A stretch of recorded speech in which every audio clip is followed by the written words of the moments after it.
According to a survey done by the U.S. Bureau of Labor Statistics, they gathered that firstborns scored higher than siblings in IQ tests as early as age 1. But is it true? And if it is, then why so? What makes them different from the rest of us, though? Imagine sitting in the living room, minding your absolute business, maybe scrolling your phone, maybe eating snacks, maybe just existing. Life is good. And then, the firstborn walks in, doesn't knock, doesn't ask, just walks in with the energy of a CEO who just got off a private jet, and they say, "Okay, listen up everyone, Mom said the house needs to be cleaned. Here's the plan." The plan. They said, the plan. Like this is a military briefing. Like they've been in a situation room strategizing this for 3 hours. And before anyone can even open their mouth, you wash the dishes, you sweep the floor, you take out the trash.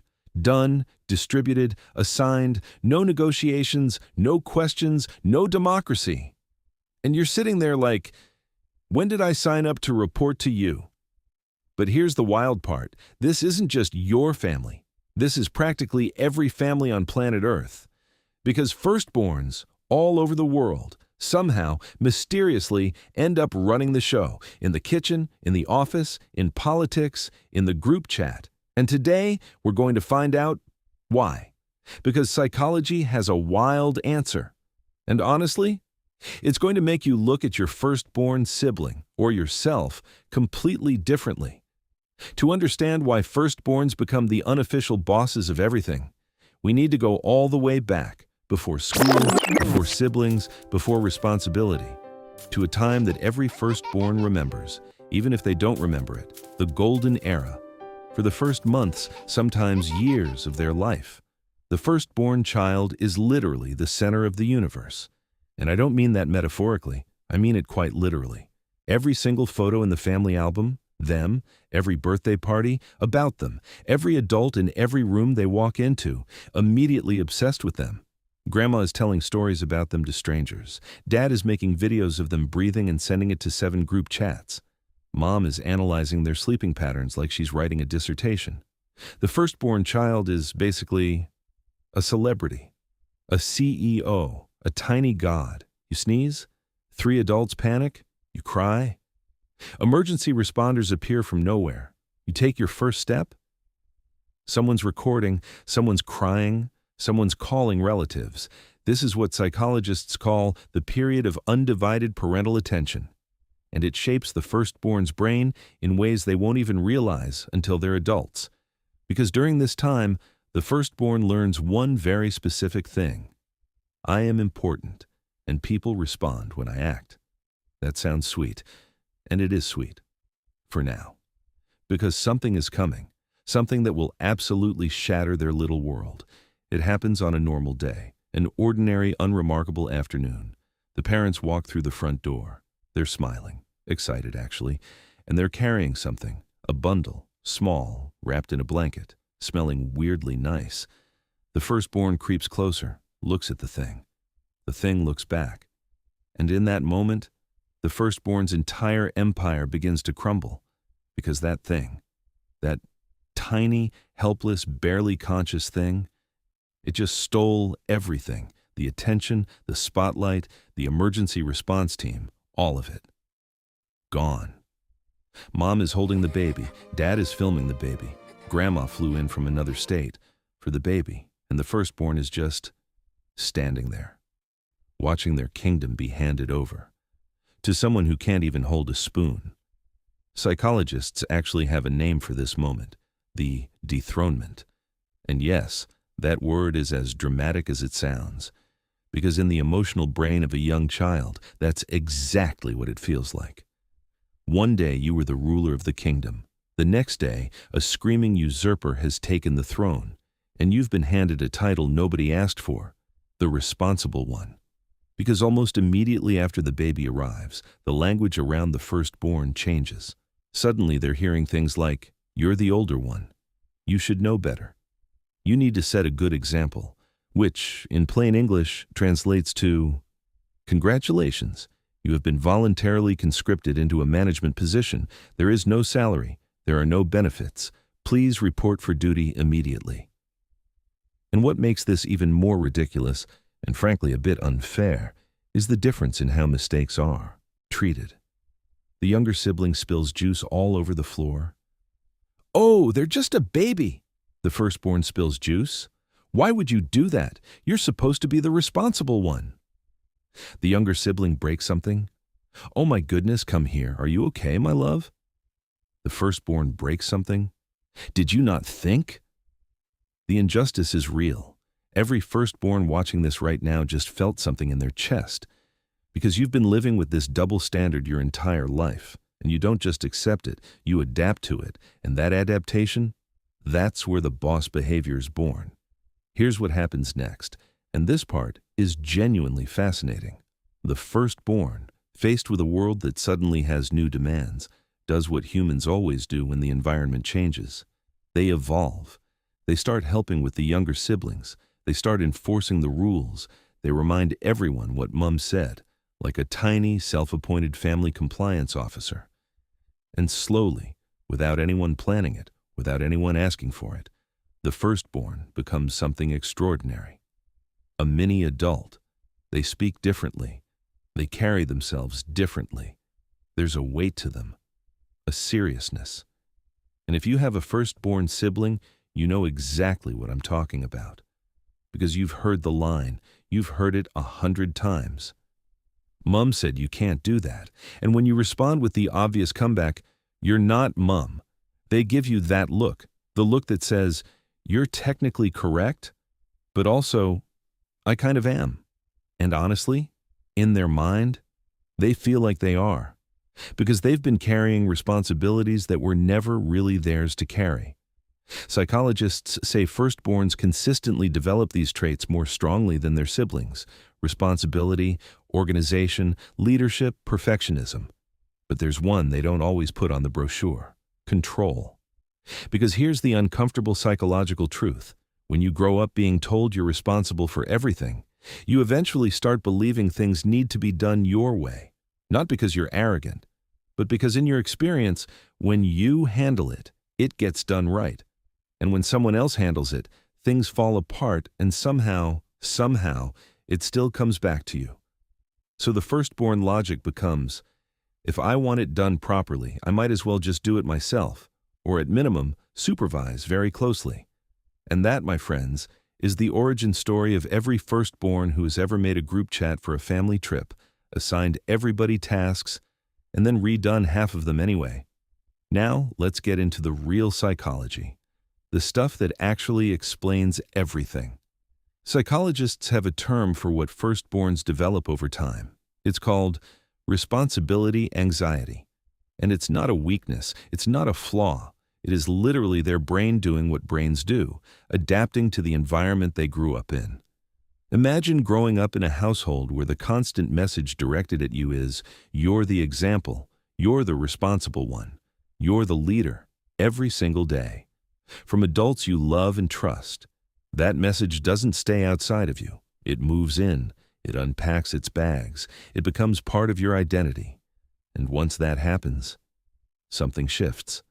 The firstborn no longer just feels responsible when adults remind them. They feel responsible always. When things are organized, they feel okay. When things are chaotic, their brain sends alarm signals, and here's what makes this hard to shake. They're not just worried about things going wrong, they're worried that if things go wrong, it will be their fault, even when it logically has nothing to do with them. The family event doesn't come together properly. The firstborn feels it. A younger sibling makes a bad decision. The firstborn wonders what they could have done differently. The group project falls apart. Guess who already knew it would and tried to warn everyone? The firstborn. Every time. Now, from a younger sibling's perspective, this can feel suffocating. It can feel like being followed around by a very well-meaning auditor who is always mentally noting your inefficiencies. You'll hear younger siblings say things like, "Why are you acting like the manager of my life?" And the firstborn genuinely cannot explain it, because to them they're not being controlling. They're just preventing disasters. It's not about power, It's about the deep bone-level feeling that if they don't hold things together, everything will fall apart. And that feeling, it follows them everywhere. Fast forward now. The firstborn is no longer in the family living room. They're in college, in the workplace, in relationships, out in the actual world. And here's the thing about psychology. It doesn't stay in childhood. It travels with you. So that same firstborn who organized the house cleaning rotation at age 9 is now the person in the group project who made a shared Google Doc, assigned roles, and sent a follow-up email.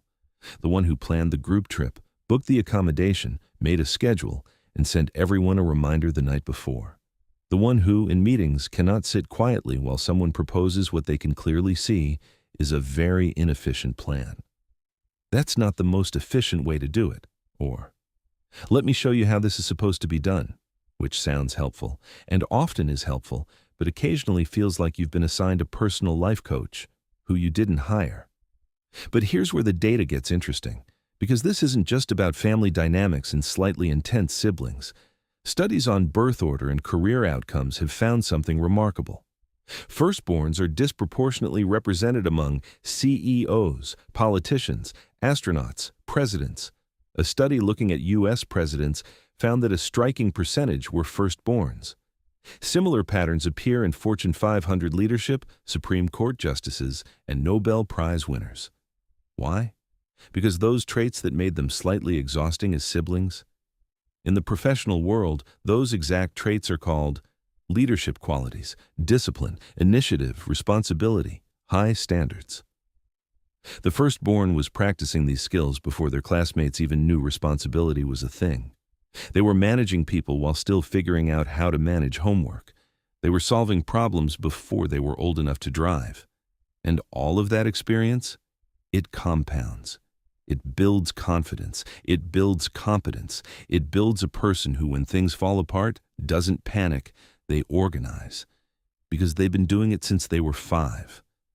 But let's pause here for a second, because the firstborn story isn't all strength and leadership.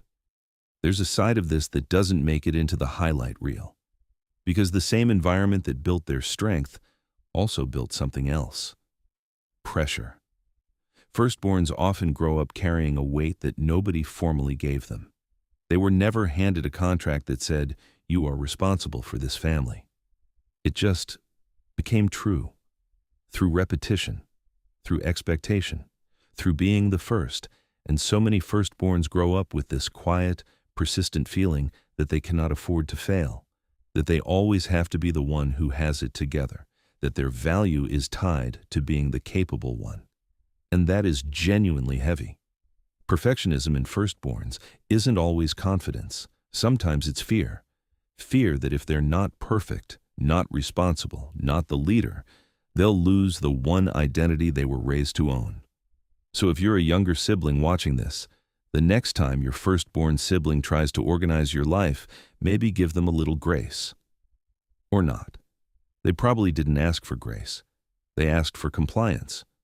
But seriously, behind every bossy firstborn is a person who was quietly taught from a very young age that being in control meant keeping things safe, and some part of them has been trying to keep things safe ever since.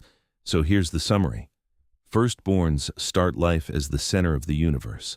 They get dethroned, dramatically, traumatically, and with zero warning. They get handed responsibilities nobody asked if they wanted, and they adapt, building leadership traits that will serve them for the rest of their lives. The same traits that make them slightly intense at family dinners also make them the people the world turns to when it needs someone to get something done. So the next time someone in your life wants to organize everything, correct everything, and manage everyone within a 5-meter radius, there's a very good chance they were the firstborn child. They weren't born bossy. They were trained to be responsible. They were trained to lead. And sometimes, just sometimes, that responsibility quietly follows them into everything they do. Now, you might think the firstborn has it tough, and maybe they do. But here's the real question. What do you think happens to the middle child? The one who wasn't first, wasn't last, the one who got neither the full attention of the firstborn, nor the easy grace of the lastborn. Because the psychology of the middle child is a whole other level of complicated, and we will get into all of it in the next video. If this one hit close to home, and I have a feeling it did, hit like, subscribe, and drop a comment telling me your birth order. Firstborn, middle child, lastborn, only child. Let's see who's watching. I'll see you in the next one.